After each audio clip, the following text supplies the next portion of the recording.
Bismillahir-Rahmanir-Rahim. Letters to Tahira. Tahira K. Nam Khatud. By G. A. Parwez. Translated by Mrs. Suraya Alvi. Chapter 2-3. Status of Men and Women. Second letter to Tahira. This letter contains more explanation of more or less the same problems that have been mentioned in the first letter. The aim is to further emphasize the basic points. My daughter, you worry over such trivialities as to why only men have been addressed in the Quran and not women? I shall answer this question later, but I hope you will not mind it if I say something first. These anxieties manifest the inferiority complex of a woman, that her status is less than that of a man. I am surprised that you, being a student of the Quran, have been unable to expel such a non-Quranic idea from your mind. I know that centuries-old traditional beliefs do get set in people's minds and are very difficult to erase. Did you notice Aisha's father? He was a third-generation Muslim, but whenever he sneezed, involuntarily he would say Jai Nandi. Our late uncle checked him many times. And he, Aisha's father, knew it, too. That you say Alhamdulillah. Praise be to God. But he still said Jai Nandi whenever he sneezed. When Jai Nandi is in your blood, then it is difficult to expel it. Subconscious ideas. How many of such beliefs are hidden in our subconscious? The Quran tells us about the children of Israel that the love of the calf had gone down to their subconscious. 2. 93. This is what is meant by it. However, Quran claims that it treats the maladies of the hearts, 2. 57. Not referring to heart palpitation, but to the disorders of the heart or mind. However, and to speak the truth, heart palpitation is also in a way caused by the disorders of the mind. Many Western researchers have concluded that innumerable physical ailments are caused by psychological disorders, and that correct treatment is through psychological correction. Therefore, according to the Quran, it is essential that faulty ideas be erased off one's mind. Now let us turn to your question. You know that the Quran is meant for the whole of humanity. It addresses human beings first. It has come to enlighten the human race. Tell me, do human beings or human race mean men only, or does it include both men and women? Is mankind limited to men only, or does it include women, too? Masculine gender. The fact is that whenever the Quran has addressed mu'mineen, the believers, as a whole, the masculine gender has always been used. It is the general rule of usage of a language that wherever a mixed gathering is addressed, then at the beginning one addresses as ladies and gentlemen, but after this only the masculine gender is used in the next of the speech. One keeps on speaking spontaneously in masculine gender, but the speech is meant for both men and women.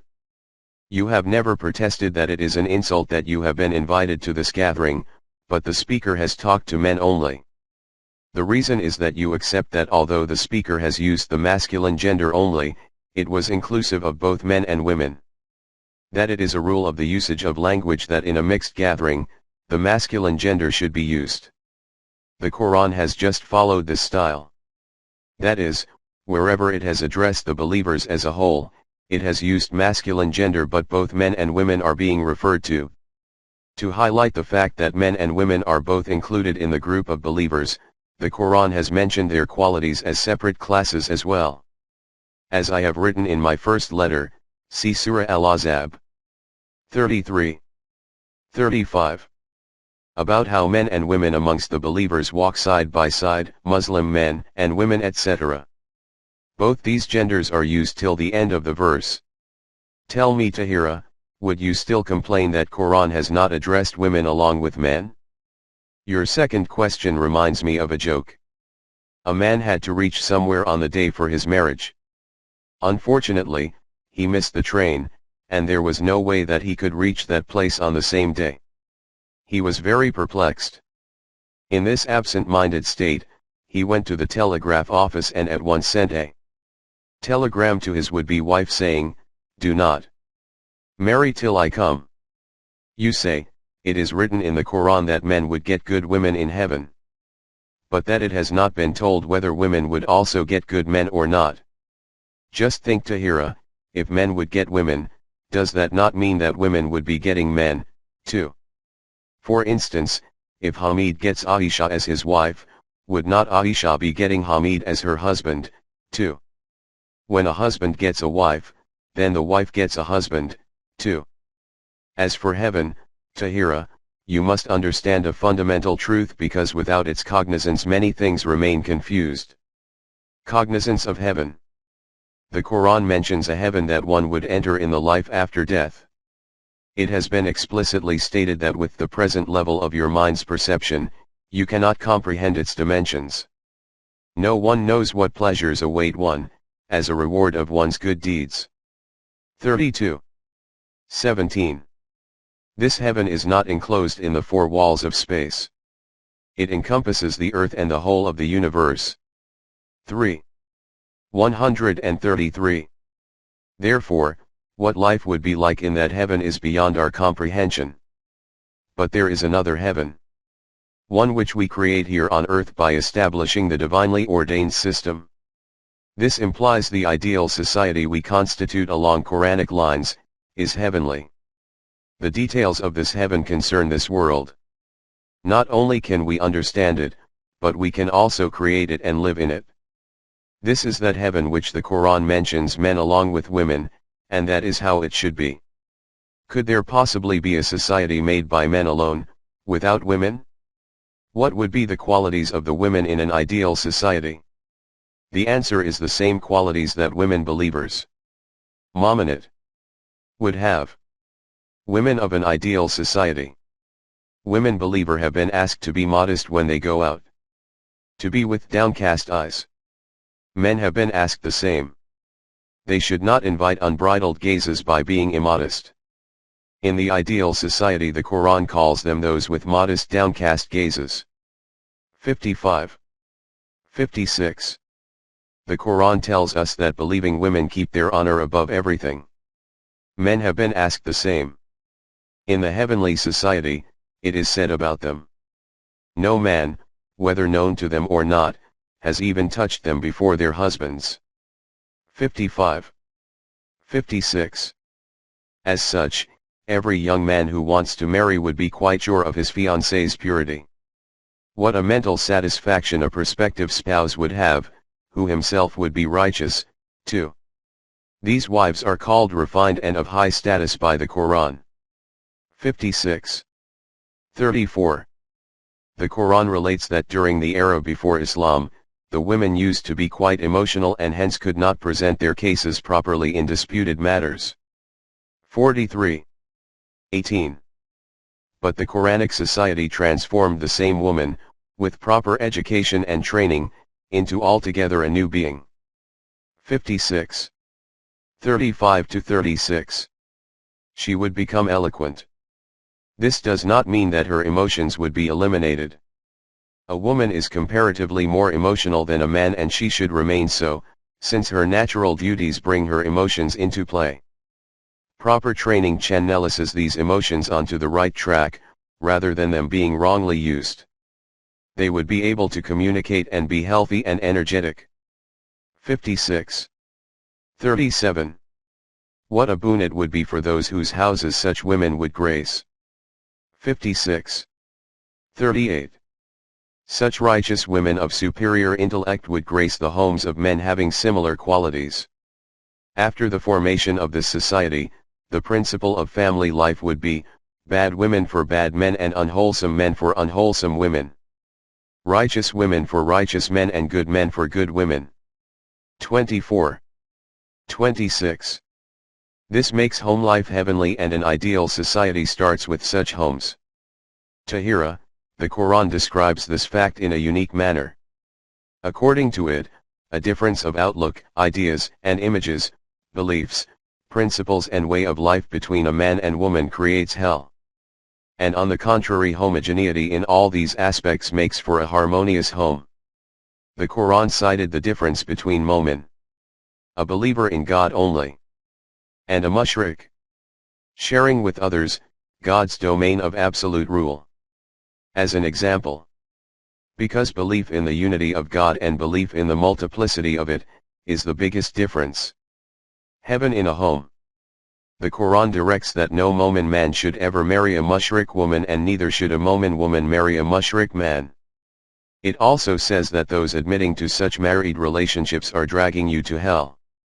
In contrast, God invites you to heaven with a harmonious marriage where partners think alike. 221. A heaven within a home, and protection from all kinds of external mischief. Tahira, this is the position of a man and a woman in a heavenly society. Now tell me where your objection stands when you say that the Quran gives hors to men in heaven, but has not done anything for women? By the way, I should tell you that in Arabic, hor-e-ain means having a pure and clean intellect, and this word is used both for men and women. Therefore, the heavenly couples would be exemplary specimens of the ideal mixture of thought and deed. Imagine, my dear daughter, how satisfying and blissful that society would be when its men and women would have such qualities. 29. Also remember that, in Arabic, zawi, plural azwaj, just does not mean a wife, it means a companion. According to these meanings, a wife is a companion to her husband and a husband is a companion to his wife. So wherever the Quran mentions azwaji mutahirat, it always refers not just to righteous wives, but to righteous companions. Christianity and woman. Although no religion, in the form that these are with now, in the world has given a woman her due status, Christianity has gone to an extreme in this respect. They created this belief that Adam's wife was the cause of his expulsion from heaven. She was tempted by Satan and then she in turn tempted Adam. Thus after this, the religion nurtured hatred against woman. Moreover, Christ's celibate life made Christians dislike women all the more. When Christianity corroborated monastic life, celibacy was considered essential for spiritual progress. It was due to these beliefs that a woman was considered the originator of all evil. This is the reason Christian clergy objects to seeing women in Quran's heaven. Firstly, the Quran rejected the idea that Adam's wife got him expelled from heaven. The Quran tells us that both Adam and his wife committed a mistake. 2:36. Later their atonement was accepted. 2:37. I do not need to write separately about the story of Adam and Eve, as you must have read about it in my book Iblis O Adam. Satan and Adam. That is not the story of a particular couple, but in it the qualities of men and women have been allegorically described. In this respect you must consider one more thing. We bitterly criticize the Hindu belief that whoever is born in a Brahmin's priestly class house commands respect by everybody, and whoever is born in a Shuddhar serving class family has to serve others all his life. We tell them that it is not the child's choice where he is born. When you do not have a choice in this respect, then it is utterly foolish to declare somebody worthy of respect or otherwise. It is quite true that the Quran completely rejected this idea and asserted that all children are equal by birth, and are equally worthy of respect. 1770. If we accept the superiority of a boy over a girl, just because of his sex, is it not the same Hindu philosophy which we otherwise reject? Just ponder, is it a girl's fault that she is born a girl and not a boy? But whether it is her fault or not, we keep on punishing her all her life. Is this Islam? I have not yet fully recovered, so I am unable to write to you in detail. I hope that in these brief thoughts, you will find satisfying answers to your questions. Remember me to Salim. I have yet to answer his letter. Peace be with you. Parwez, October, 1955. Marriage, divorce, polygamy. Third letter to Tahira. No, Tahira, there is a whole lot of difference between a child and the young one of an animal. The young one of an animal is born with instincts which training cannot change. If before it opens its eyes, a pup is made to suckle a goat, it would not be affected in any way. It will remain a dog, and grow up to be a dog. It will have all the dog traits and none of the goat. Its instincts would neither be affected by the goat's milk, nor by having been brought up with goat's kids. Why go far? Didn't you observe the results when your hen was hatching her own and the duck's eggs together? The eggs produced chicks and ducklings, and all were cared for under the wings of the hen. But when they faced water for the first time, the ducklings went straight in the water and the hen and chicks remained out. The hen's worry was worth watching, but the ducklings were quite unaware of the fact that they had done something to be worried about. On the contrary, the chicks did not go near the water. Being brought up with, and in the company of chicks had no effect on them, and neither would it be so in the future. Ducklings remain ducklings. In contrast, if an uncouth or rural woman's child is sent to a civilized and learned family, and the child from a refined family is given to a village woman, you will see that peasant's child would become a refined and civilized person, while the other child would be uncouth and become a peasant. There is no doubt there are hereditary influences, but education, training, and environmental influences can overcome these. Also, what we call hereditary influences are actually influences of society which are being transferred accumulatively, generation to generation. The effects of education and training can be seen to the extent that if a child of Shia parents is raised by Sunnis, then he will have Sunni ideas. Similarly, if a Hindu child is given to a Muslim family, he will become a Muslim. No dogmatic discussion is needed for such a phenomenon. These are everyday observations which reveal that a human child is not born ready-made, like an animal offspring, but that it becomes what his or her primary environment or education trains it for. If a nation wants its next generation to have human qualities, then it is necessary for that nation to create such an environment. A child's environment is the home where he is born and grown up. As such, his first training ground is his mother's lap. Mother's lap. In this letter I really do not want to go into details, through which I would make you understand, with examples from the conclusions of psychoanalysts, that for whatever a child will become in future, its main foundation is laid during the first 2 or 3 years of its life. Dr. Jung asserts that the foundations of a child's character are laid at a time when he has yet to learn to speak. At this age he is visually observing and absorbing the environment in which he is raised. Later the edifice of his life is erected on these foundations. Therefore, the making or marring of a child's life depends mostly upon his environment. And his environment depends upon his parents' mutual relationship. This is to say that the environment is created by how husbands and wives react to each other. Mutual relationship of husband and wife. This is the reason why the Quran considers a congruent and happy relationship of a husband and wife as a pivot of family life. This not only makes the couple's life happy, but their children's, too. Growing up in a harmonious environment, makes them a blend to be prided by their nation, and the whole of humanity benefits from them. The Quran says that a husband and wife relationship can be happy only if their attitude and temperament are compatible, and if they have the same goals in life and their thinking is alike. Such men and women are congruent in head and heart, and create a balanced and happy environment in which their children grow up into sublime exponents of humanity. In Quran's diction, this is called nikah. Nikah literally means to absorb each other in the same way as raindrops are absorbed by earth. It is a kind of amalgamation, like that of sleep in the eyes. A couple executing this kind of contract is called zawj. As mentioned in my previous letter, zawj means complement, that is, the one has to be there to complete the other one. Husband complements a wife and a wife complements a husband. If one is ignored, then the other is rendered useless. If one wheel of a carriage is damaged, the other one automatically becomes useless. Both the wheels are zawj to each other. Nikah. It is a fact that the family contract, nikah, in which both the parties are congruent head and heart-wise, ensures a heavenly environment. Incongruent parties coming together create hell. The Quran has explained this in quite an effective manner, and I have written about this point in my previous letter.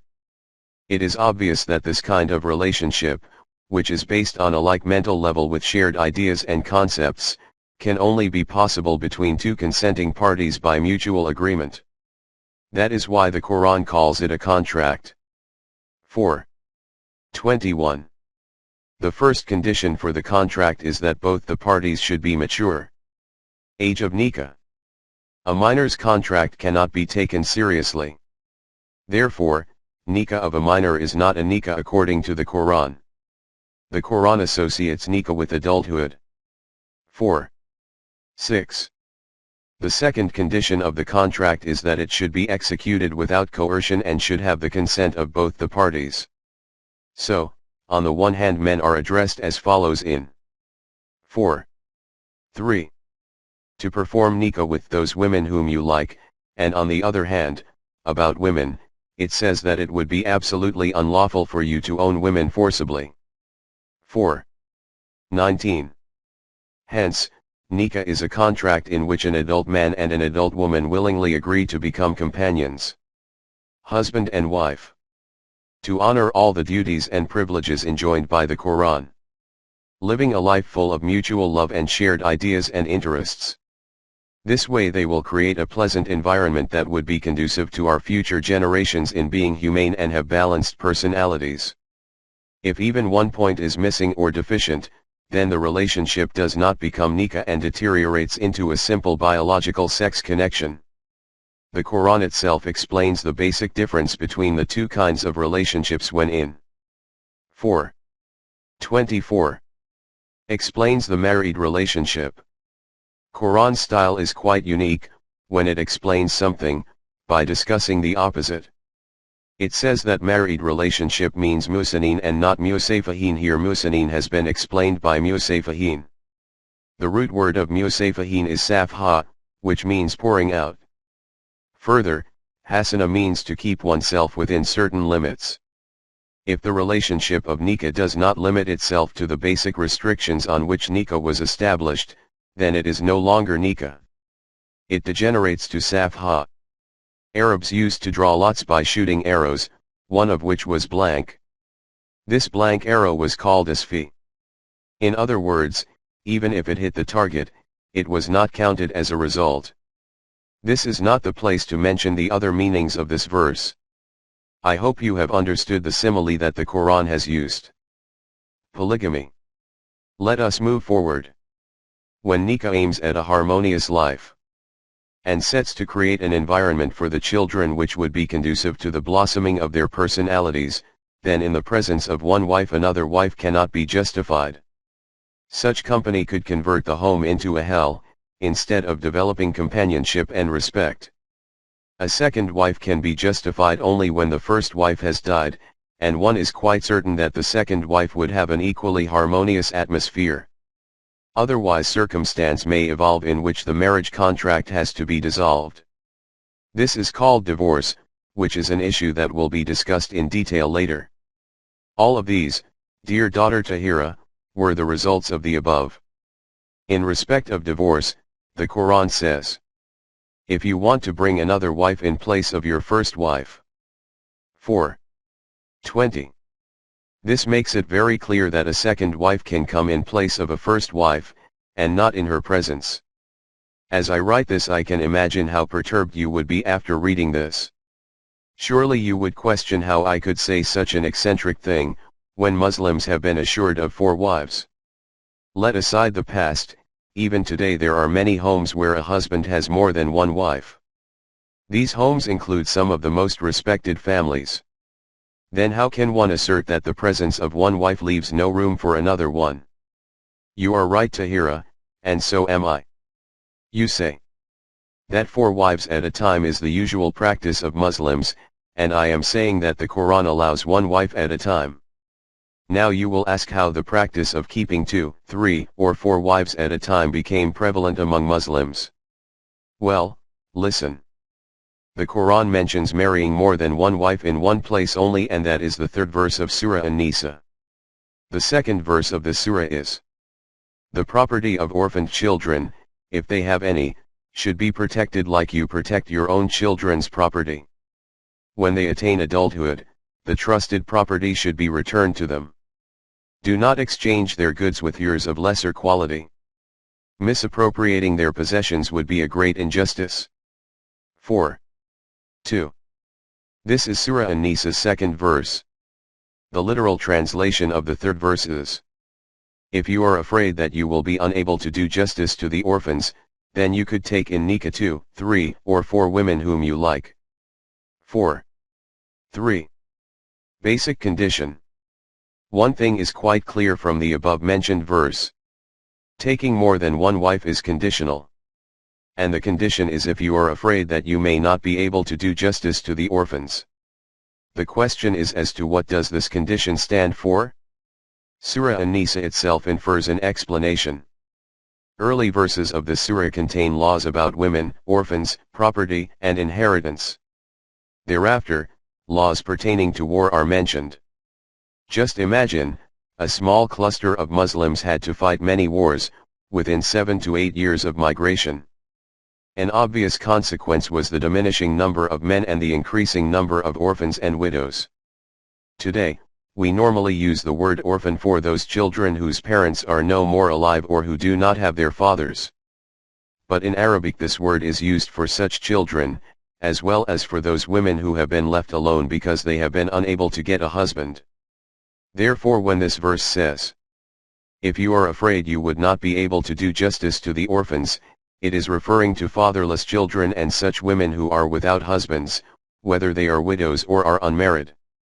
To elaborate on the issue, it may be noted that in early Medina life, owing to constant wars, and their consequence, such children and women far outnumbered men. Besides, the Muslim women from Mecca after leaving their non-Muslim husbands, sought refuge in Medina. Such circumstances had made the presence of these orphans and widows a serious social problem, which had to be solved satisfactorily. If it was a problem of everyday provisions, then many solutions could have been considered. But the real problem was how to take care of the young widows and orphaned girls. Some extraordinary solutions had to be sought, especially because they could not be married to non-Muslims. Muslim women could neither marry the infidels of Quraysh, nor Jews or Christians. These were those extraordinary conditions under which the above-mentioned guidance was given. That is, if the problem of orphans could not be solved in a manner which adequately fulfilled their rights and needs, then one solution was that one man should shoulder the responsibility of more than one woman. This was a way of saving society from all the drawbacks which would entail from having the young women and orphan children unattended. But at the same time men have been advised to make sure that this does not interfere with the balance and tranquility of their home. If it was to be so, then it would not be permitted. As such, the rest of the verse was revealed together with the above. If you are afraid that you will not be able to keep the balance, then maintain one wife only. 4. 3. This is, my dear girl, the one verse in the whole of the Quran about polygamy, and the above is its background. After this, could the way Muslims indulge in polygamy possibly be justified according to the Quran? Do you see any marriage being solemnized where the condition laid down by the Quran, if you are afraid that you will not be able to do justice to the orphans, then you can have more than one wife? 4. 3. Is being observed or adhered to. Trying to justify polygamy under cover of this verse, in ordinary circumstances and without those conditions, is nothing but the open flouting of its injunctions. If you ask somebody, he would say, that as he was childless, he married again. As if God had enjoined upon him to increase the tribe of Adam and then come to him, failing which he would be sent to hell. On the contrary, God himself has said that children are born according to the law of nature. Some get boys and some girls. Some have boys and girls both, and some remain childless. 42. 50. Some say that because their wives were perpetually ill, they married again. According to them, companionship means, as long as your partner is healthy you keep her, and the minute she is sick you throw her into hell. But such excuses, no matter how weak, are forwarded by those who think that there should be some justification for human problems. Religious-minded people do not think that any excuse is necessary. Their reply is quite clear. They say that when religion allows 4 wives, then what other excuse is needed beyond this for justification? Therefore this group behaves like this. Firstly, they marry 4 wives. After this they divorce one of them and then a new bride is brought to fill the quorum. In this way, they believe, they are accumulating the rewards of the hereafter, because they are obeying the laws about nikah and divorce, and are maintaining the limit of 4 wives, too. For such people, the Quran has said, these people want to deceive the law of God and those who adhere to it, but they do not understand that they are deceiving themselves. 2. 9. Anyway, do understand this fact again, that in the Quran there is only one verse where permission has been granted for marrying more than one wife. As I have mentioned above, this came as an emergency measure to tackle a collective problem. To decide whether such circumstances are present according to the Quran, which are the prerequisites of polygamy, is the responsibility of the society and not of individuals themselves. In conclusion, as far as the individuals are concerned, they are not permitted to marry more than one wife. Let us go a step forward. You have seen that according to the Quran, the aim of nikah is to have a life of amiable comradeship. As long as there is camaraderie, this aim is being fulfilled. The question which is then raised is, if circumstances develop where due to some reason companionship is no longer possible, then what happens? Divorce. Then what? Separation. What else? Keeping 2 conflicting elements together can only result in disruption. That is why the Quran calls the nikah a contract. This separation in Quran's diction is called a divorce. That is, being released from the restrictions of the contract. But just as the Quran has repeatedly asked that prior to making the contract, you contemplate and coolly think the overall pros and cons, in the same manner it asks you to dissolve the contract extremely thoughtfully and in a considerate manner. In the Quran, family life is so important, that all the details of dissolving this contract have been fixed. It says that if a husband and a wife have a dispute, then they should sort out their differences by mutual discussions and negotiations. However, if the differences become worse and turn sour, then Quran does not leave it to the 2 of them. Rather makes it a collective and social concern and asks the society to solve it. If you fear the husband and wife would differ, you should constitute an arbitration board that should consist of a member from the husband's family and a member from the wife's family.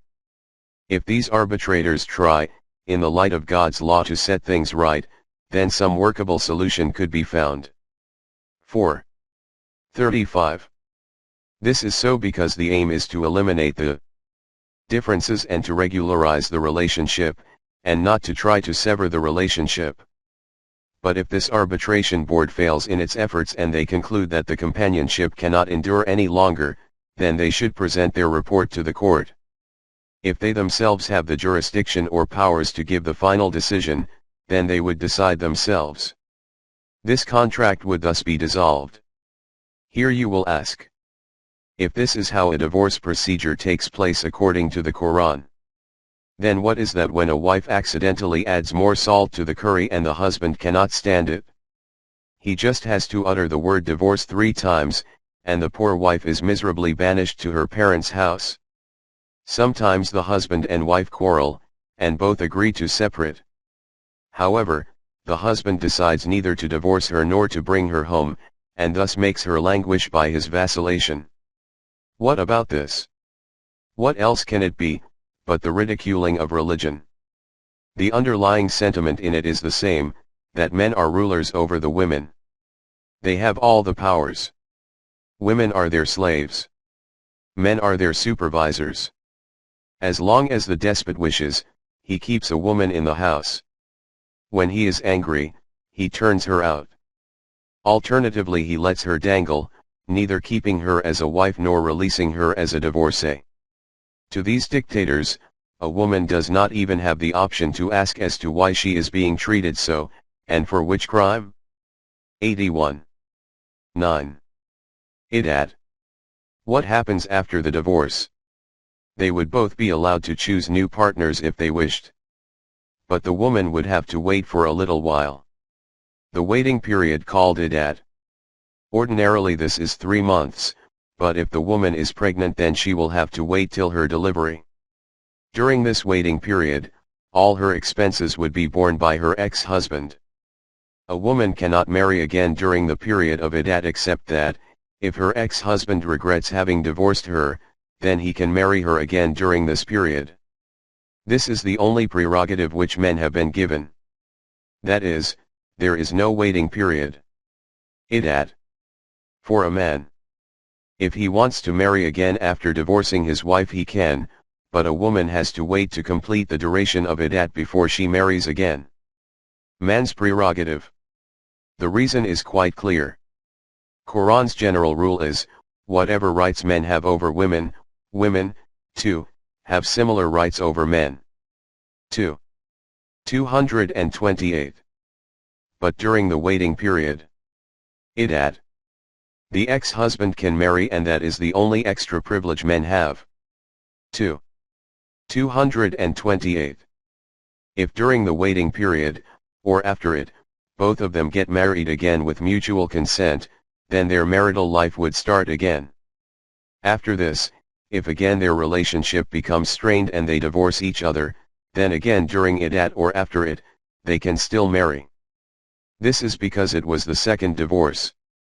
But after this, if they divorce each other for the third time, then they cannot marry again, neither during the waiting period nor after it. The aim of this is to keep the marriage sailing, and is not to be treated lightly. After the third divorce, this woman has to marry someone else and not her previous husband. If it so happens that the second husband, too, divorces her or if she is widowed, then there is no restriction on marrying her first husband. As I have written above, the divorce is not an individual decision. A man cannot divorce whenever he likes. It is a problem to be decided upon by the social system, or by the court. For this, just as a man has the right to resort to a law court, the woman has the same right, too. Whenever there are differences to be resolved. Just as a woman cannot bind a man forcibly to the contract of nikah, in the same manner a man, too, cannot coerce a woman to keep the same. The basic condition of nikah is companionship, which is quite contrary to coercion. If there is no companionship, then how can you keep a nikah? My dear girl, these are the laws concerning marriage and divorce according to the Quran. Do go over them and reflect. Are the woman's rights any less than the man's? Is there any scope for men to rule over and supervise women? By now you must be wondering from where, despite such clear injunctions, have we acquired what actually is happening? The answer is easy. Wherever the rest of the religion has come from, this, too, has come from the same source. Which aspect of religion tallies with Quran, for us? Why should it be surprising in respect of family life? In the earlier era of the world, society in general was matriarchal. The woman's position in a family was like a ruler. Old Arab society, too, was organized on these lines, but on their right and left the two big civilizations, namely Byzantine and Persian, were patriarchal and were governed by men. Peculiarity of Islam. Just before the advent of Islam, Arabs, too, had started accepting the influence of these civilizations and their society had started bearing the signs of man's supremacy. The advent of Islam changed altogether the complexion of the society. Here neither the man nor the woman was to govern. Here they had been portrayed equal, to walk side by side in their life. These were the Quranic laws. But later when monarchy seeped into Muslims, Byzantine, and specially the Persian civilization, was absorbed into their collective and individual lives. Man's position in society changed into that of a lord and master. This was the period when Quranic Islam was being changed into a new Islam which is prevalent amongst us till today. The laws governing our family life today belong to this new Islam, and have nothing to do with the Quran. Since this Islam is a product of kingship and priesthood, coercion is its hallmark. Mind and body are both under stress. Such an oppressive society is always seeking the proverbial lamb, like a wolf. Expecting a woman to have a dignified human status in such a society is idle thinking. This oppression has led woman to take revenge, wherever she has been given freedom. As such, companionship has been non-existent in both the old and the modern society. Neither of these were formed on Quranic lines. Society has become a victim of different kinds of excesses and discriminations. For a peaceful cohabitation, there is no other option but to reject the man-made norms and modern transgressions, and build up society from scratch, within Quranic limits. This is the way to get that long-lost paradise from which, and for which, the expelled Adam is still longing. Turning to the tales of woe of our oppressed women, you may have written these tales from your imagination, but I come across true stories from morning till evening. My dear daughter, I feel like a doctor, as whoever comes to me brings a harrowing story. Doctors perhaps learn to bear with mishaps. But you know me. What a sensitive person I happen to be, specially for women and children. The narrator goes away after telling his or somebody else's story, but I cannot sleep the whole night after hearing it. You do not know Tahira. How many innocent girls have become a burden for their parents? Because they do not have enough money to fulfill the demands of these so-called gentlemen who come to take the girls' hands in marriage. These girls do not utter a word, but the facts of their condition play havoc with them and reduce them to ashes. Repressed women. How many oppressed girls are tied with a nuptial knot, against their wishes, to wolves in lamb's clothing? Men about whom everyone knows that they have been sowing their wild oats all their lives. But these poor tongue-tied girls cannot let a word escape their lips.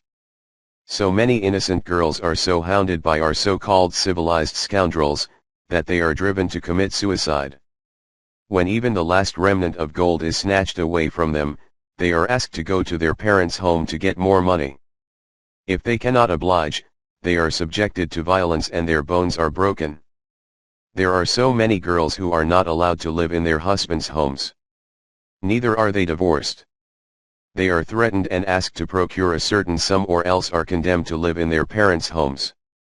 Further, there are so many sick and weak girls who have borne 4 or 5 children by the age of 20, and they do not have enough in the home to eat. They work all day, look after their children and have to bear their husband's cruelty because they are their gods on earth. There are so many homes in which they cope with poverty. But the minute the husband has a few more pennies, he starts thinking of marrying for a second time and the former wife is kicked out of the house along with her children. Going abroad is another phenomenon. Whoever goes abroad, brings back a foreign wife. The first wife is left to rot while the man is enjoying life. Is there nobody to ask them about their shamelessness on having abandoned the first family? Why shame? They tell you that the righteous law allows them. So who are you to check? This hell in our society plays havoc with the physical state of at least 60% or 70% of the girls, and they simply fizzle out of this world. I am told by the doctors every other day that the female patients who have advanced TB, but who have children in their laps, and are expecting another one. Dear Tahira, what can I say about how I feel when I hear of such instances? If a man has one daughter, he would worry only about her. But I lament over all these daughters and I do not shed these helpless tears for them, but over my own helplessness. Whenever I hear a harrowing tale, I think that the responsible person should be severely taken to task and punished. But after this tale of woe is finished, then the question arises as to what could be done under these circumstances. Except for shedding tears, we cannot do anything.